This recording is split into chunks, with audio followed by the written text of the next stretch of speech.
lot of very, very good Irish friends. But thank you all for being here. Even though it's still a few days away, I want to be the first to wish each and every one of you a very happy St. Patrick's Day. It's a big day. And as a lifelong New Yorker, nobody knows the Irish better than me. I know too much about the Irish. So let me begin by saying I really do. I love the Irish. I've had great, great friends over the years, and I love the Irish, special people. And I've been to Ireland many times. I have a lot of property in Ireland, actually, and it does very well, so I like it. If it didn't do well, I wouldn't like it. But I'm always struck by the awesome beauty of the Emerald Isle and the strength and warmth and grit and grace of the Irish people. Very few people can compare. Today we're delighted to welcome Tishuk Martin, a very special man doing incredibly well and very popular, and his beautiful wife, Mary. And I want to thank you both for being here. The first official visit to the White House, so thank you very much for being here with us. Thank you. Thank you.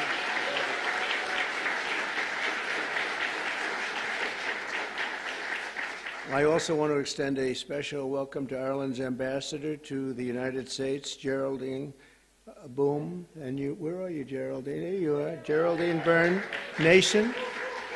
And you're going to be working with this gentleman right here. He's a very great golfer, one of the best golfers that you'll ever see.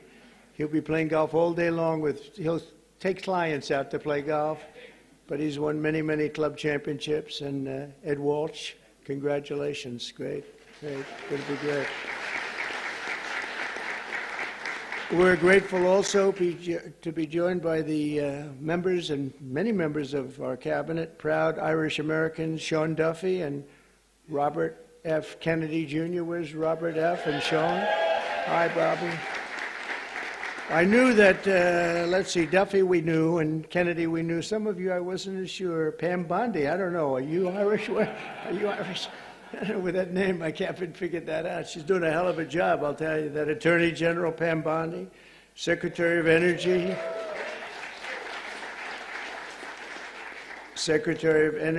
Chris Wright, and you're doing a good job. You see the oil is going down. It's going down. $65 a barrel today. You're doing better than I even thought, because everything else is going to be coming down with it. All those expensive goods that you had to suffer with for 4 years are all coming down. Energy leads the way. Thank you. Good job you're doing with our friend, right? HUD Secretary Scott Turner. You're not Irish, Scott. Where's Scott? Give me a break, Scott. You know, I want to be politically correct and not mention it, but I'm going to say, how much Irish do you have in you, Sean? I don't know. He said 0. That's right. Secretary of Veterans Affairs, Doug Collins. Doug, thank you, Doug. You're Irish. EPA Administrator Lee Zeldin. He's one of the most important guys. He's going to get those approvals. A nuclear power plant will take less than 2 weeks to get approved, right, Lee? Huh?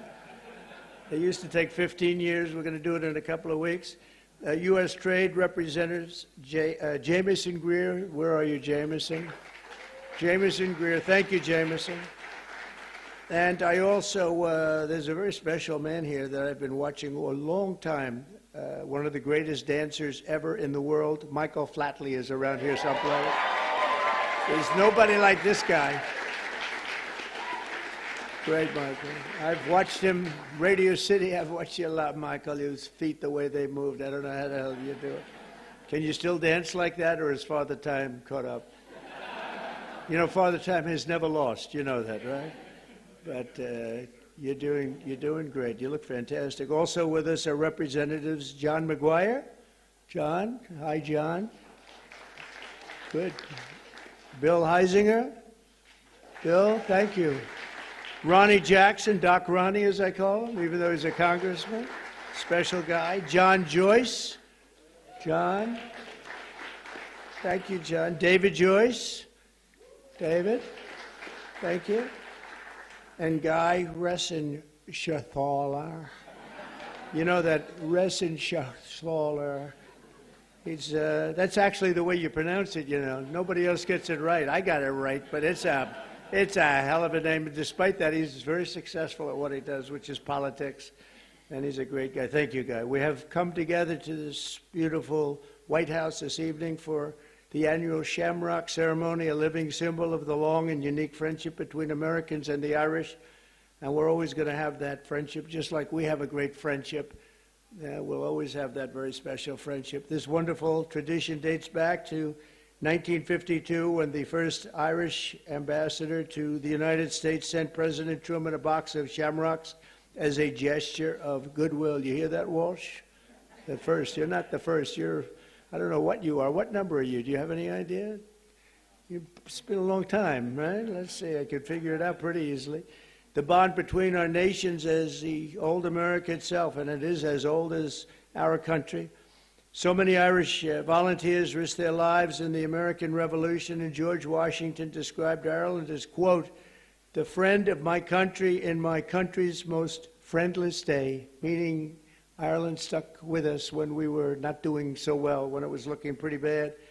Irish heritage gave us the boldness of Andrew Jackson. I didn't know Andrew Jackson was Irish. The brilliance of F. Scott Fitzgerald, Henry Ford, and Walt Disney, and the leadership of the late, great President Ronald Reagan.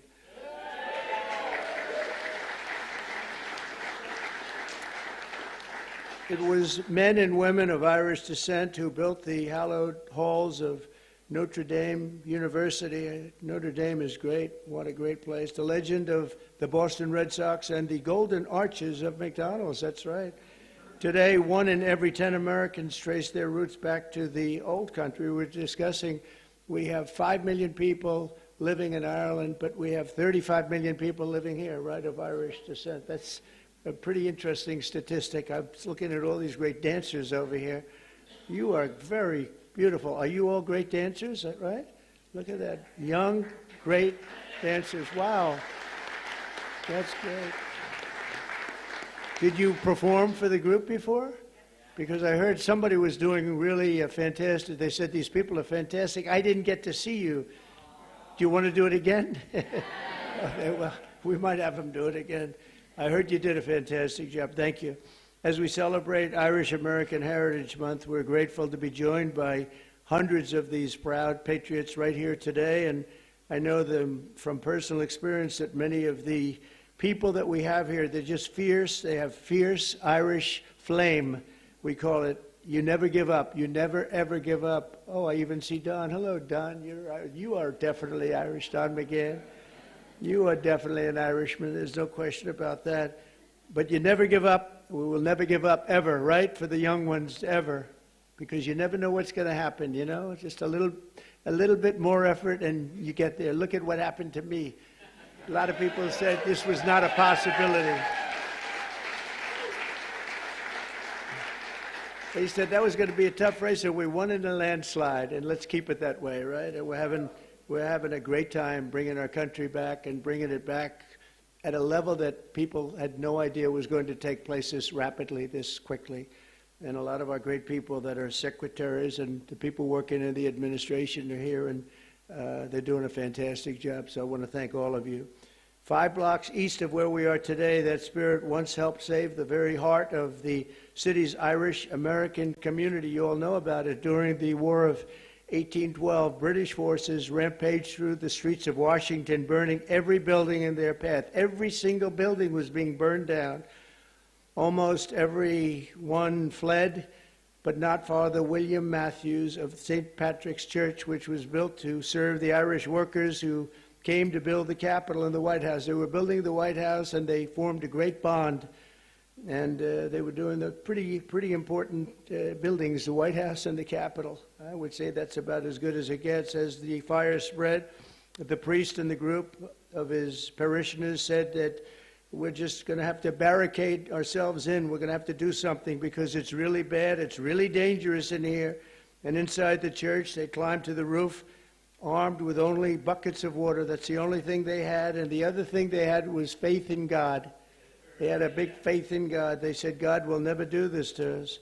Risking their lives, they defended the church, and more than 2 centuries later, St. Patrick still stands as a beautiful testament to their incredible resolve and bravery, and the patron saint of the Emerald Isle, and that's what it is, St. Patrick.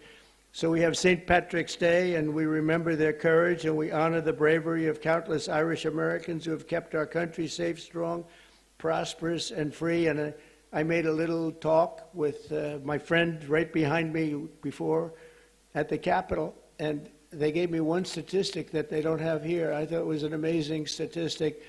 50% of the people that won the Congressional Medal of Honor were Irish. Can you imagine? And I want to check on that, because that sounds to me, it's just that. I want to, Pam, would you please have that investigated? Because how is that possible? Seriously, how is that possible? I was very surprised to see that, Mary. Would you agree that that's possible? With the Irish, anything? With the Irish?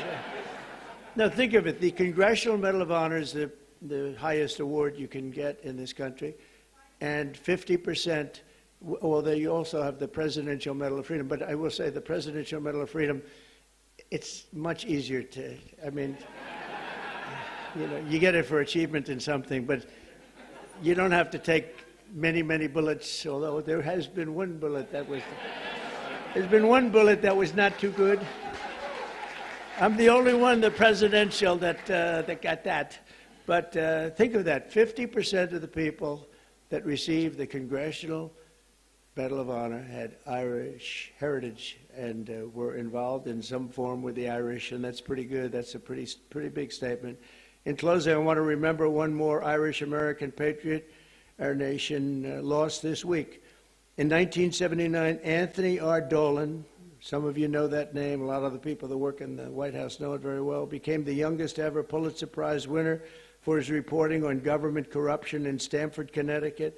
In 1981, he became the chief speechwriter to President Reagan, whom he served for 8 years. That's a long time. That's the full time, 8 years, coining the phrase evil empire. That was his word. That's a very famous, if people aren't here, the evil empire was a very profound statement. Tony served as a White House advisor throughout my first term, and most recently was a special assistant to President on domestic policy and the Domestic Policy Council. He passed away early Monday morning, and his family is devastated, to be honest. They're devastated. A couple of the family members are here, but they're devastated. He was a great person, great, brilliant writer, and so he will be very greatly missed. And Tony is looking down on us right now, and he was so proud of what he did and his heritage. He was so proud of his heritage. So I want to thank him and his family for the incredible job they did. Once again, let me wish everyone a very happy St. Patrick's Day. And with that, I would like to ask Tishuk Martin to say a few words. He's a very, very special man in Ireland. As you probably know, he's a very popular guy, which is not easy in Ireland. And it's an honor to have both Mary and Micheal here with us, because we really, we've gotten to know each other very well, and they're great people. Thank you very much, everybody.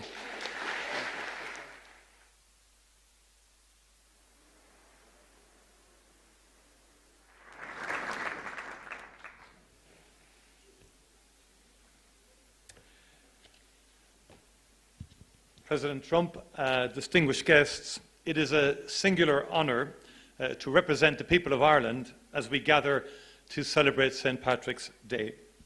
The time-honoured tradition of the Shamrock Bowl ceremony is an important moment to reflect upon the relationship between our two countries. Mr. President, as you said on an earlier St. Patrick's Day, and I quote, "Through trial and triumph, ups and downs, thick and thin, the extraordinary Irish people have stood by America's side, and America will always stand by theirs." Our peoples have stood side by side for a long time, and next year the United States marks the 250th anniversary of the Declaration of Independence. Of the 56 signatories of that historic document, 3 were born on the island of Ireland, and many others were of Irish descent. Since then, Irish America has been at the heart of shaping this great nation. The ideals of liberty, democracy, and equality of opportunity forged in this country did much to inspire Irish independence. Our histories are interconnected because our people are interconnected. Today, As the President has said, more than 30 million people claim Irish ancestry in the United States. Those who came to America seeking refuge from poverty and hunger at home worked hard. They helped build the railroads that connected this country and the skylines that defined it. Others served their communities and their adopted home as firefighters, teachers, nurses, doctors, policemen, and soldiers. Irish people can now be found in almost every industry and community across the United States. Mr. President, Irish Americans have lived the American dream.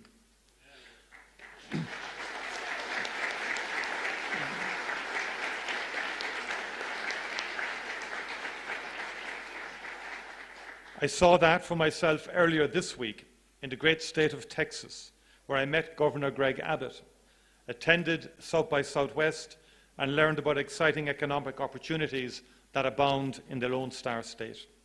I met with Texan-based companies using Ireland as a gateway into the European market, as well as the Irish companies investing in and buying from Texas. All across the United States, men and women go to work every morning in Irish-owned companies. These companies play a key role in the US economy, operating in every sector, in every state. Some of your great American manufacturing companies count Irish buyers as their top client, with order books worth many billions of dollars supporting the jobs of thousands of fantastic American workers. Ireland is now in the top 10 as a source of foreign direct investment in the United States. Not bad for a small island.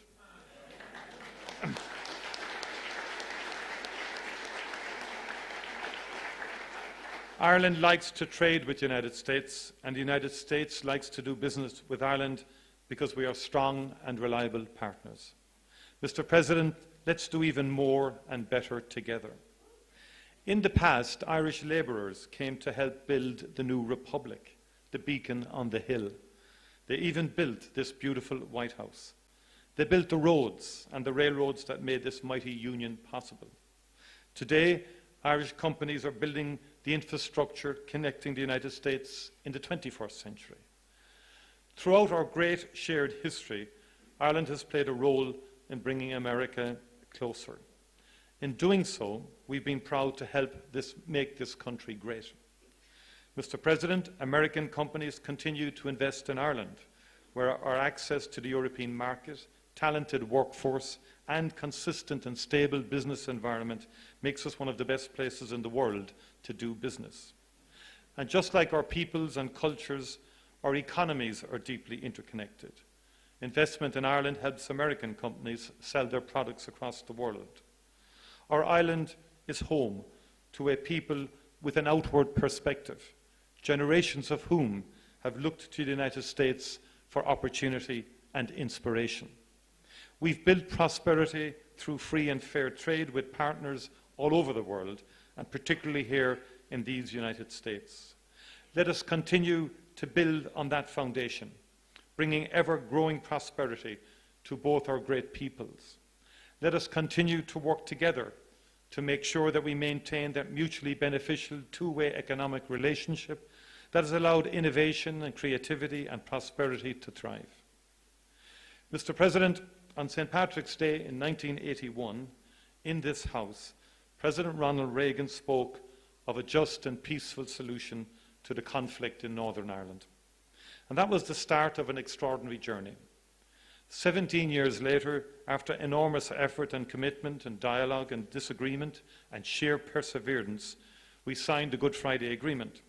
We signed a just and lasting peace into being. And the United States of America was at the very center of that magical moment of hope and inspiration.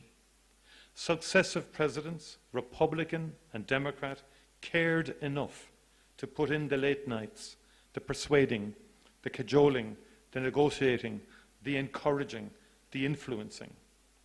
And Mr. President, 3,720 people were killed in that conflict, and close to 50,000 people were injured. In per capita terms, that's many millions of Americans. And just imagine that for a moment in terms of the scale of what happened. It was the support of the United States of America that was essential in bringing that to an end. One of the greatest achievements of American foreign policy, with heartfelt commitment from both sides of the aisle. The story of peace in Ireland is one that we wrote together.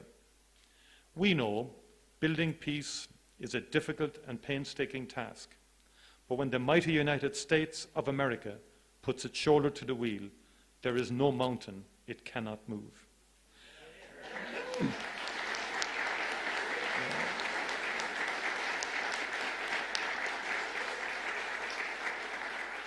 Mr. President, I welcome the unrelenting focus and energy you have brought to the search for peace in Ukraine and in the Middle East since your first days in office.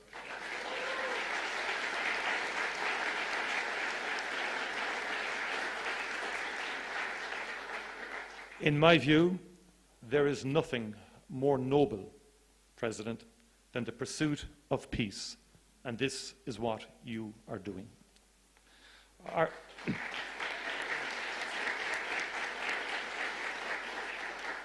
Ireland is ready to work with you and our international partners to end conflict and especially to bring just, lasting and sustainable peace to the people of Ukraine and the people of the Middle East. Conflict and war hurt the most vulnerable. Too many children in particular have died in Gaza, in Israel, in Sudan, and too many children have been abducted in Ukraine. Let us together never cease to strive for peace, prosperity and opportunity for all the world's children. That would be an extraordinary achievement for the transatlantic relationship and an extraordinary legacy for the ages. Mr. President, County Clare is one of the most beautiful places on this earth. And Doonbeg is one of its finest jewels. One of Ireland's finest poets, and we've had a few, as you know, wrote of the beauty of County Clare along the flaggy shore in September or October, when the wind and the light are working off each other. And Heaney wrote of how Ireland can catch the heart off guard and blow it open. I have been to that part of Clare, and I know that that is true. Mr. President, I hope that we can welcome you to Ireland soon to catch your own heart off guard.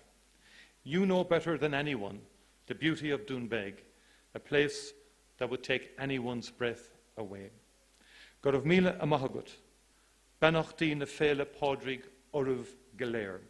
Thank you very much indeed, and happy St. Patrick's Day to you all. Thank you.